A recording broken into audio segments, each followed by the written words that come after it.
Ouais.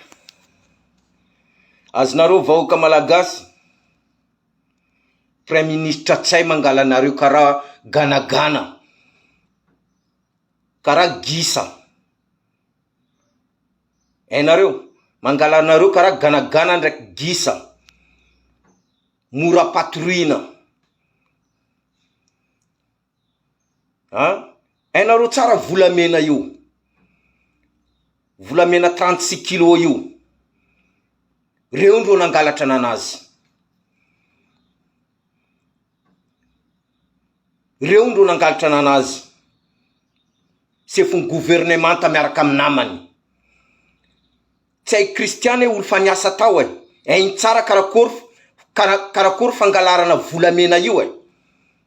Izy olo fa tao, izy olo fa niasa tao. Hainy tsara. Ary vavanazy mitsy miteny koa, fa ela volamena alatra volamena io ao, fa niany ty tsy hitandreo amizay raha nataondreo,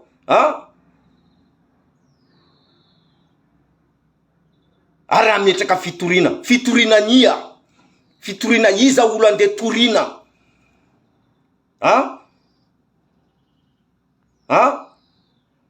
izy ndro itory vatatenany. Izy tsy hay kristian, premier ministre tsy hay kristian, ndro itory vatatenany. Reo ndro nangalatra volamena io. Reo ndro nanodikodina volamena io. Fa reo aza mangala nareo vahoaka, anareo mila angala andreo karaha ganagana ndraiky gisa patrouille.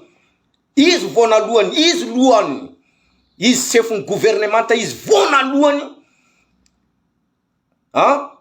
anatiny ao. Ary izy fa niasa tao, fa ministra an'io, arenan-kibon-tany io izy. Hainy tsara fomba fangalarana raha io, idetournena zaka io. Aza mangala olo draba io. Anao kristian, tsy hay kristian premier ministre, olo verijery, olo daba, vahoaka daba reo no kodrabainao. Fa tsy olo karaha Luc Hervé ty. Tsy karaha olo karaha Luc Hervé ty no kodrabainao. Ataona fa patorina gisa. Zay raha ambarako anao, anao vonalohany. Anao lohany. Nanodina io volamena io. Ary anao lohany nangalatra io volamena io. Fa olo aza ndre kodrabainao, nametraka zay nametraka fitorina. Fitorina porinao nino ma izy ty? Tengoneninao anao.